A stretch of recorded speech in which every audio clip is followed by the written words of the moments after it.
Join करें हमारे telegram channel को @SMB इंडिया पे और पाए मार्केट के लाइव अपडेट्स और इंट्राडे ट्रेडिंग आइडियाज़ डिस्क्रिप्शन में दिए गए लिंक से ज्वाइन करें।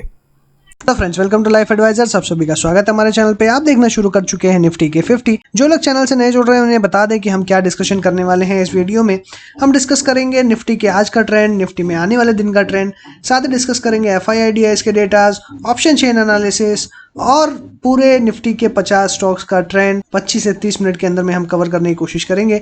आशा करता हूँ ये वीडियो आपको पसंद आएगी। अगर पसंद आए तो लाइक, कमेंट, शेयर करना ना भूलें। अगर आप नए हैं, चैनल को सब्सक्राइब नहीं किया है अभी तक तो तुरंत कर दीजिए। साथ ही बेल आइकन दबाएं ताकि आपको नोटिफिकेशंस टाइमली मिलती रहे और अपडेट्स आपको टाइमली मिलती रहे। तो चलिए शुरू करते हैं।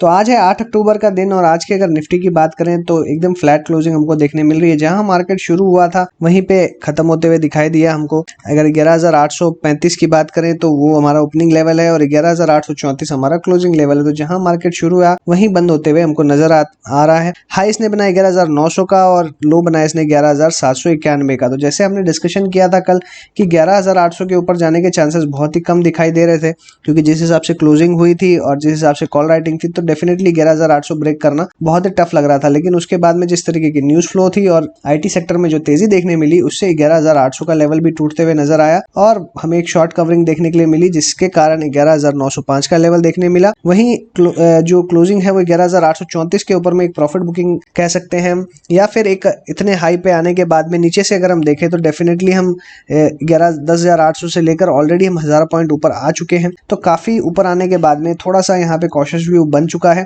और इसीलिए हमको यहाँ पे एक डोजी बनते हुए नजर आ रही है। डोजी का सिंपल सा साइन है कि इनडिसाइसिवनेस, यहाँ पे कोई रिवर्सल का संकेत हमको नहीं मिल रहा है, क्योंकि हमें रिवर्सल का कंफर्मेशन मिलेगा तब जब मार्केट यहाँ से नीचे की तरफ जाता हुआ दिखाई देगा। इसलिए यहाँ पे एक इनडिसाइसिवनेस दिखाई दे रही है कि मार्केट अब डिसाइड नहीं कर पा रहा है कि मार्केट को ऊपर जाना है या नीचे जाना है। तो इस कैंडल से सिर्फ हमें ये पता चल रहा है कि मार्केट ऐसे मोड में है या ऐसी जगह पे खड़ी है जहां से यहाँ और ऊपर जा सकते हैं या नीचे जा सकते हैं। तो अब ये सारी जो चीज़ है ये डिपेंड करेगी पॉजिटिव न्यूज़ फ्लो पे या नेगेटिव न्यूज़ फ्लो पे, या फिर ओवरऑल यूएस में मार्केट कैसा रहता है, इन सब चीज़ों के ऊपर में डिपेंड करेगी। साथ ही कल काफ़ी सारे इंपॉर्टेंट अनाउंसमेंट्स भी हो सकती हैं। इसलिए मुझे ऐसा लगता है कि यहाँ पे कहीं ना कहीं जो इनडिसाइसिवनेस है ये बनी रहेगी और एक साइडवेज मूवमेंट हमको देखने के लिए मिल सकता है। तो बहुत ज़्यादा तेज़ी की भी उम्मीद हम नहीं कर सकते और बहुत ज़्यादा गिरावट की भी उम्मीद हम नहीं कर सकते। अभी अगर हम यहाँ पे देखें तो बैक टू बैक यहाँ पे 4 गैप हमको देखने के लिए मिल रहे हैं और क्लियरली यहाँ पे कहीं ना कहीं जो है वो आपको जो रिस्क है वो बना हुआ है।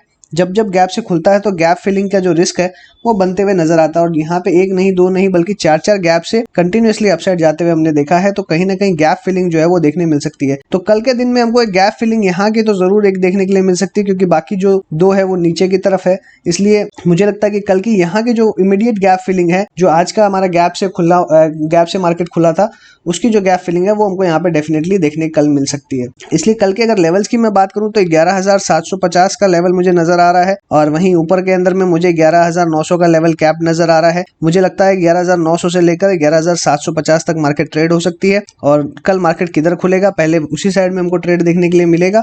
और डेफिनेटली अगर मार्केट में पॉजिटिव न्यूज फ्लो रहता है तो कल हम 12,000 भी अचीव कर सकते हैं, लेकिन ऑलमोस्ट हम 12,000 के आसपास पहुंच चुके हैं। तो यहाँ पे मुझे लगता है कि एक रिस्क जो है वो बन चुका है और फिर से 12,000 के आसपास से कहीं ना कहीं एक शॉर्ट साइड आपको देखने मिल सकती है। इसलिए कॉशियस रहकर ट्रेड करें और बिल्कुल स्टॉक स्पेसिफिक सिलेक्शन रख के ही ट्रेड करें। इंडियन ओपन इंटरेस्ट की अगर बात करें तो यहाँ पे 11,900 के ऊपर में कॉल राइटिंग दिखाई दे रही है, वहीं 11,800 के ऊपर में पुट राइटिंग दिखाई दे रही है। दोनों ही अच्छी क्वांटिटीज में, सिमिलर क्वांटिटीज में दिखाई दे रही है। लगभग हम देख सकते हैं कि फ्लैट पैटर्न देखने मिल रहा है। तो हर जगह कॉल राइटिंग और पुट राइटिंग दिखाई दे रही है। तो सपोर्ट और रेजिस्टेंस दोनों तरफ बनते हुए नजर आ रहा है, जिससे ये एक चीज क्लियर है कि एक साइडवेज मूवमेंट जो हम एक्सपेक्ट कर रहे हैं और इनडिसाइसिवनेस जो मार्केट में है उसी के हिसाब से ये ट्रेंड मैच खा रहा है। और क्लियरली जैसा ट्रेंड हम एक्सपेक्ट कर रहे हैं कि फिर से कल फ्लैट रह सकता है वो देखने मिल सकता है। वहीं 12,500 के ऊपर बात करें तो 18,51,900 का हमको मैक्सिमम ओपन इंटरेस्ट नया एडिशन होते हुए दिखाई दे रहा है। तो ये बहुत ज्यादा सिग्निफिकेंट नहीं है, क्योंकि ये काफी दूर है करंट लेवल से और इतनी बड़ी तेजी आते हुए फिलहाल दिखाई नहीं देगी, क्योंकि ऑलरेडी ऑलरेडी यहाँ पे भी रेजिस्टेंस बना हुआ है। नीचे में सपोर्ट भी अच्छा खासा है, लेकिन सपोर्ट थोड़ा कम दिखाई दे रहा है, वहीं पे नया रेजिस्टेंस क्रिएट होते हुए ज्यादा दिखाई दे रहा है, इसलिए थोड़ा सा डिस्टॉर्टेड पैटर्न है फिलहाल यहाँ पे। बट बहुत ज्यादा तेजी की अभी फिलहाल उम्मीद नहीं कर सकते। अगर हम क्यूमुलेटिव ओपन इंटरेस्ट को देखते हैं तो 11,800 के ऊपर में कॉल राइटिंग भी देखने मिल रही है और पुट राइटिंग भी देखने मिल रही है। पुट राइटिंग ज्यादा देखने मिल रही है in comparison to call writing, तो एक दबदबा जो है वो पुट राइटर्स का बना हुआ है, मतलब बियर जो है वो 11,800 के ऊपर में हावी है। वहीं 11,900 पे अगर देखें तो कॉल राइटर ज्यादा है in comparison to put writers, तो पुट राइटर काफी कम है इस जगह पे। तो 11,900 का लेवल बहुत ही इंपॉर्टेंट लेवल है, ये काफी बड़ा रेजिस्टेंस का काम करेगा। वो 12,000 का लेवल पे भी अच्छी खासी कॉल राइटिंग है, और ऊपर में तो खैर हमें नया एडिशन देखने मिला ही है आज 12,500 पे। तो डेफिनेटली अगर हम हर लेवल के ऊपर में देखें तो एक रेजिस्टेंस क्रिएट होते हुए नजर आ रहा है, वहीं पे सपोर्ट भी अवेलेबल है। बट नीचे में अगर जो हम कॉल राइटिंग देख रहे हैं, कॉल राइटिंग जो अपनी यहाँ पे खड़ी हुई है, ये क्लियरली शो कर रहे हैं कि मार्केट को एक बार नीचे ले जाने की कोशिश हो सकती है, और फिर से ये जो कॉल राइटिंग 11,800 पे और 11,700 पे बनी हुई है, ये फिर से एक्टिवेट हो सकती है। क्योंकि अगर हम क्वांटिटीज देखें अगर इनके कॉल राइटिंग की, तो कोई बहुत ज्यादा सिग्निफिकेंटली कम नजर नहीं आ रही है इन कंपैरिजन टू पुट्स। इसलिए जैसे ही मार्केट इस लेवल के नीचे जाएगा, हमें वापस यहाँ पे रेजिस्टेंस हाई होते हुए नजर आ सकता है और कॉल राइटिंग फिर से एक्टिव हो सकती है। इसलिए डेफिनेटली अगर मार्केट ड्रॉप होता है तो हमको एक रिवर्सल का संकेत मिलेगा और कंफर्मेशन भी मिलता हुआ नजर आ सकता है। इसलिए डेफिनेटली अभी हमें फिलहाल के लिए जो एक काम करना है वो है हमारे प्रॉफिट बुक करने हैं और मार्केट से निकल जाना है।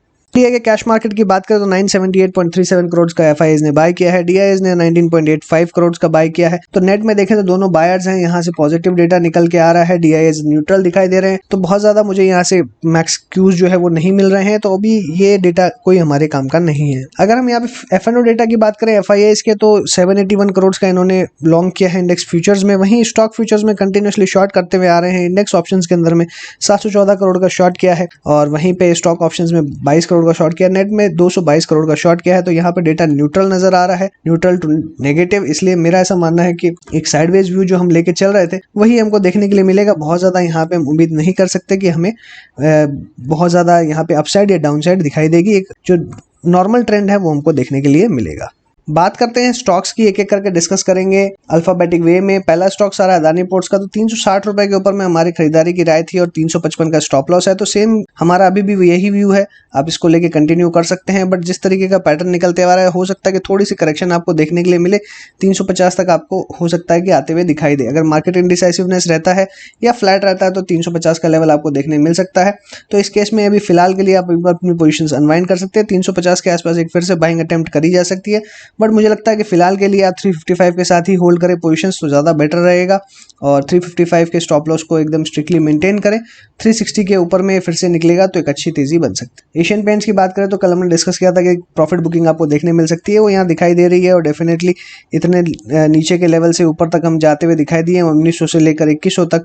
तो यहाँ पे एक प्रॉफिट बुकिंग का जोन जो है वो बिल्कुल खुला हुआ था, और हो सकता है ये प्रॉफिट बुकिंग 2050 तक कंटिन्यू, 2050 के आसपास में एक बाइंग अटेम्प्ट करी जा सकती है। बजाज फिनसर्व की बात करें तो यहाँ पे जो ओवरऑल साइडवेज व्यू है हमको लास्ट कुछ दिन से जो देखने मिल रहा है वो इंटैक्ट है। यहाँ पे नीचे में सपोर्ट इसको मिला हुआ है around 200 day simple moving average का, और वहीं इसने जो बाकी एवरेजेस है उसके नीचे ही ट्रेड करते हुए नजर आ रहा है। तो मुझे लगता है जो 200 डे सिंपल मूविंग एवरेज है वही इसका एक मेजर सपोर्ट बना हुआ है। जैसे ही ये ब्रेक होगा एक अच्छी खासी गिरावट आपको देखने मिल सकती है।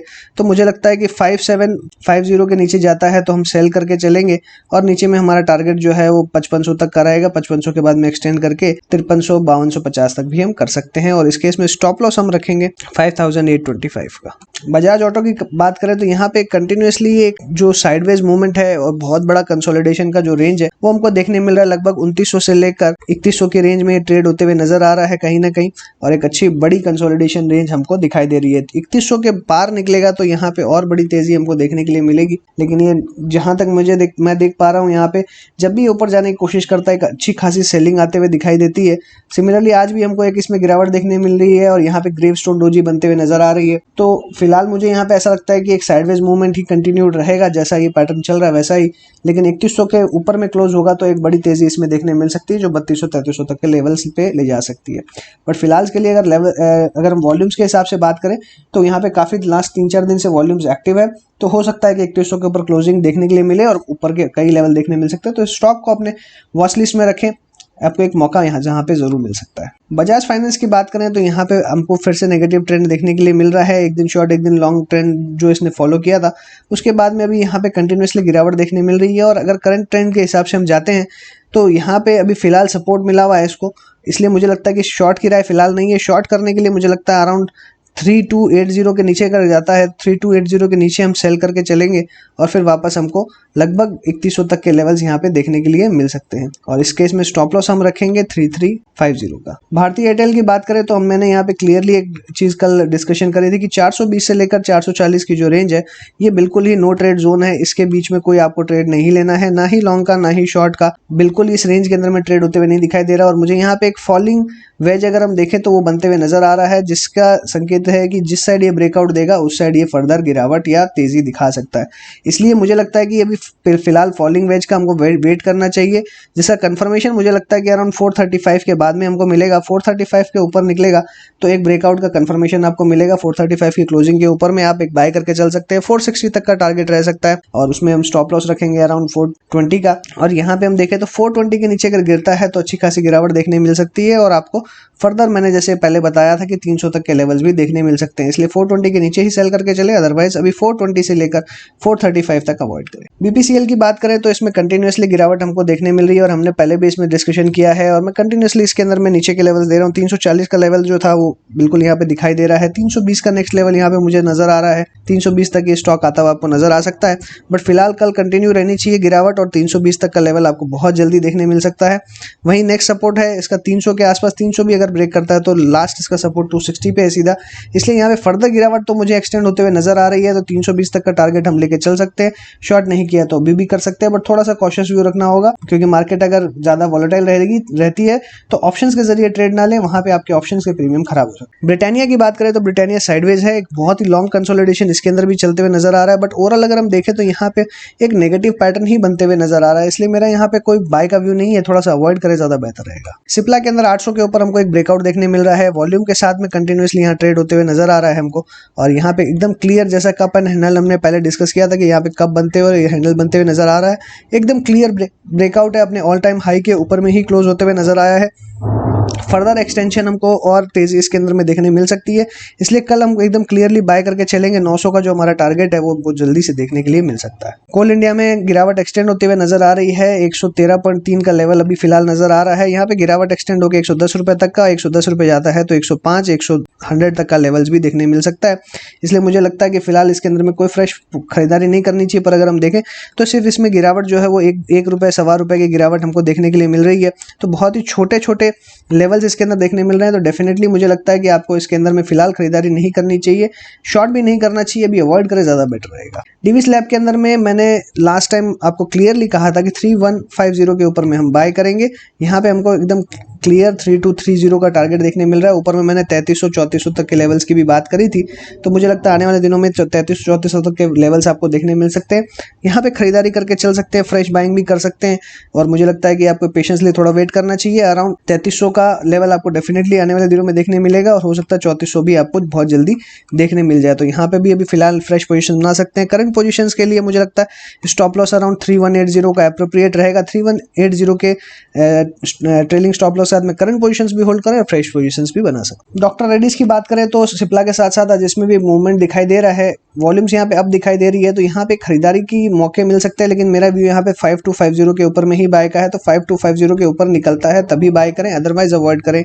और इस केस में स्टॉप लॉस जो है वो आपका 5150 का रहेगा। 5150 के स्टॉप लॉस के साथ में बाय कर सकते हैं। आयशर मोटर की बात करें तो ब्रेकआउट की सिचुएशन यहाँ पे बिल्कुल अराइज होते हुए नजर आती है, लेकिन ये वॉल्यूम्स अगर देखें तो फ्लैट है और यहाँ पे ट्रेंड भी बिल्कुल एक बहुत ही ज्यादा साइडवेज है। इसलिए मुझे लगता है कि यहाँ पे फिलहाल आपको कोई बाइंग नहीं करनी चाहिए।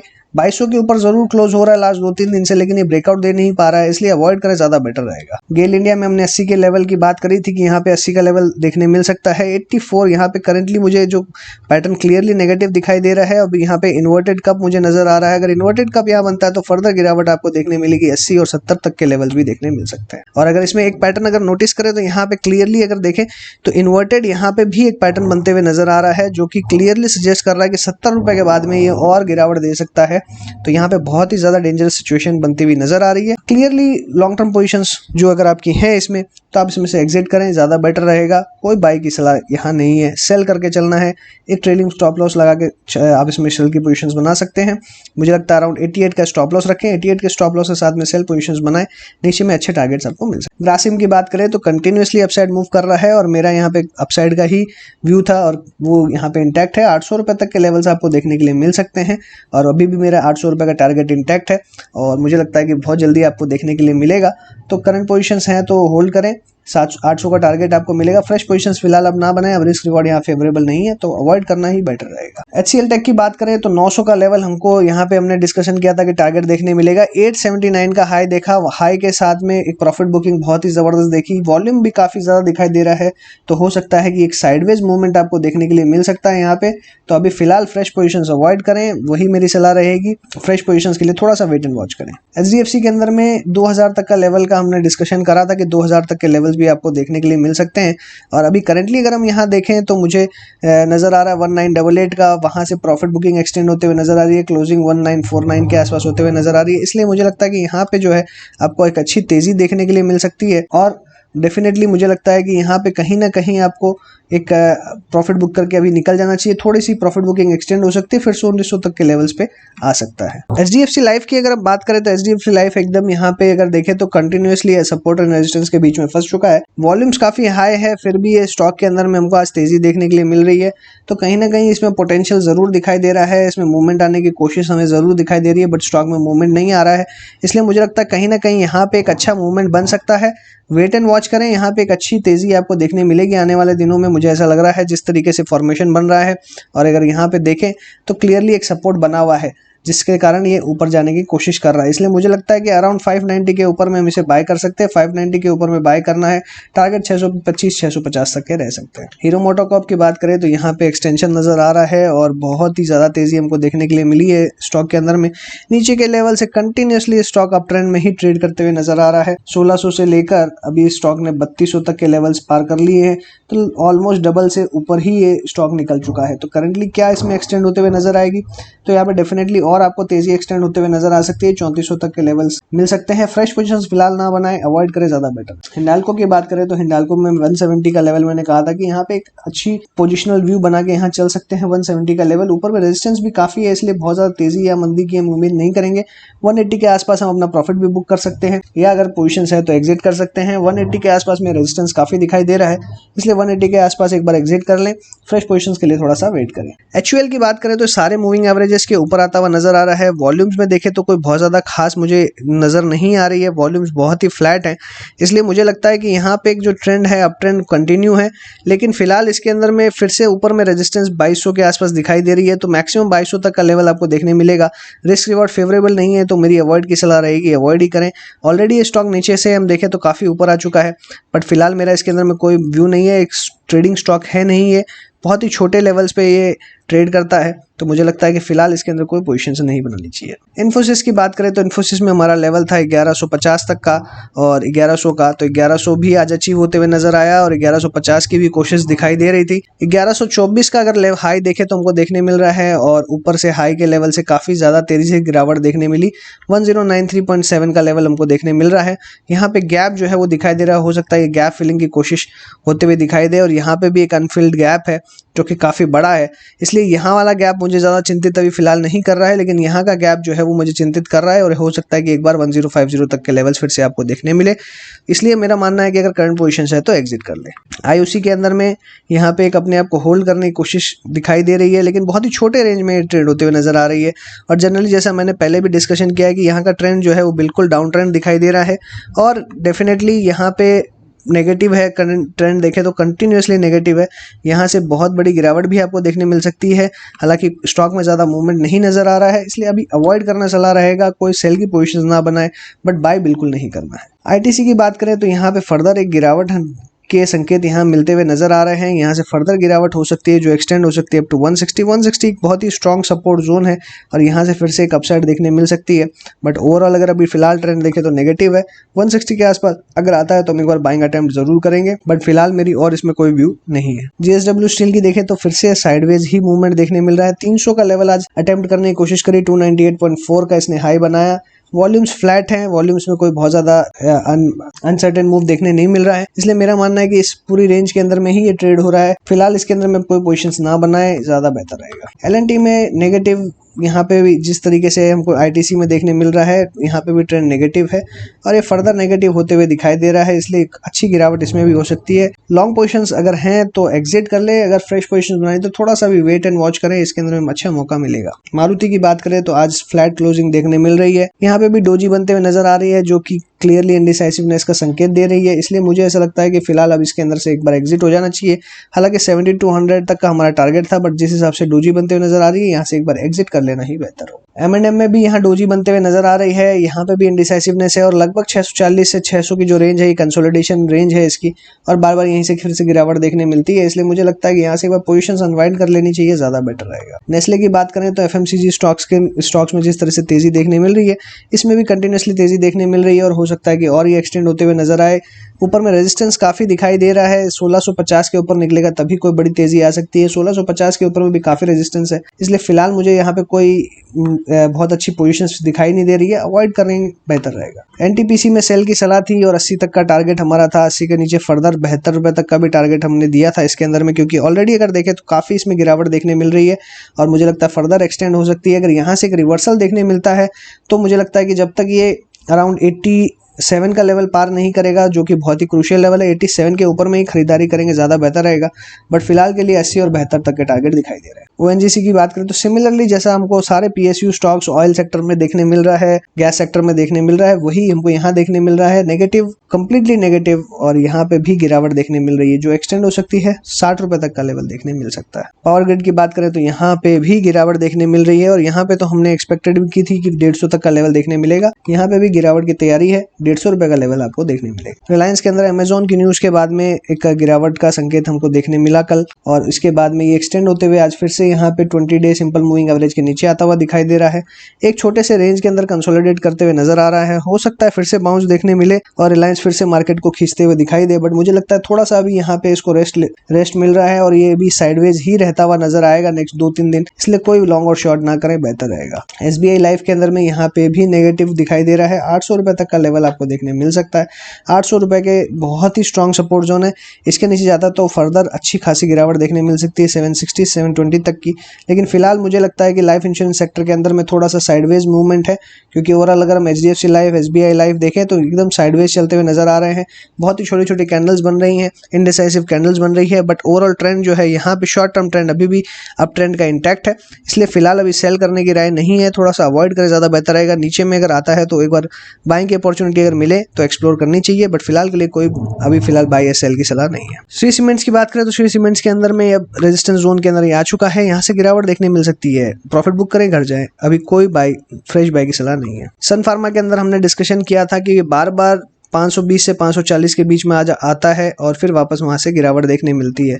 अभी यहाँ पे फिर से 520 के ऊपर क्लोज होते हुए नजर आया, हो सकता है कि 540 तक अटेम्प्ट करे, इसलिए अगर पोजीशंस बनानी है तो मैक्सिमम टारगेट 540 का, और अपसाइड यहाँ पे बहुत ही लिमिटेड है जो मुझे कम नजर आती है, क्योंकि वॉल्यूम्स भी यहाँ फ्लैट हैं और कुछ बहुत ज्यादा मुझे मेजर यहाँ पे मूवमेंट होते हुए नजर नहीं आ रहा है। टाटा मोटर्स के अंदर 2 दिन की प्रॉफिट बुकिंग एक्सटेंड होते हुए दिखाई दे रही है, हो सकता है कि वापस ये ऊपर जाता हुआ नजर आए, 150 का टारगेट फिर से देखने मिल सकता है। टाटा स्टील के अंदर में साइडवेज मूवमेंट है, अवॉइड करना चाहिए, बेहतर रहेगा। TCS के अंदर में देखें तो आज का हाई है 2885, 3000 का बाईबैक प्राइस इसका रखा गया है, जिसके कारण आज बहुत ही जबरदस्त क्वांटिटीज में हमको मूवमेंट देखने के लिए मिला। बैक टू बैक देखें तो 2 यहाँ पे जो गैप्स है वो देखने के लिए मिल रहे हैं और इसको फिल करने की कोशिश हो सकती है, बट फिलहाल के लिए जब तक बाईबैक कंप्लीट नहीं होता एक साइडवेज टू पॉजिटिव मूवमेंट ही देखने मिलेगा, इसलिए शॉर्ट ना करें, शॉर्ट करने की बिल्कुल अभी फिलहाल गलती ना। टेक महिंद्रा की बात करें तो 900 का लेवल हमको यहाँ पे भी देखने का एक्सपेक्टेशन था आने वाले दिनों के अंदर में। हाई देखें तो 887 का देखने मिल रहा है, 860 की यहाँ क्लोजिंग है और जो गैप है मुझे लगता है ये फिल फिल होता हुआ हमको आने वाले दिनों में नजर आएगा।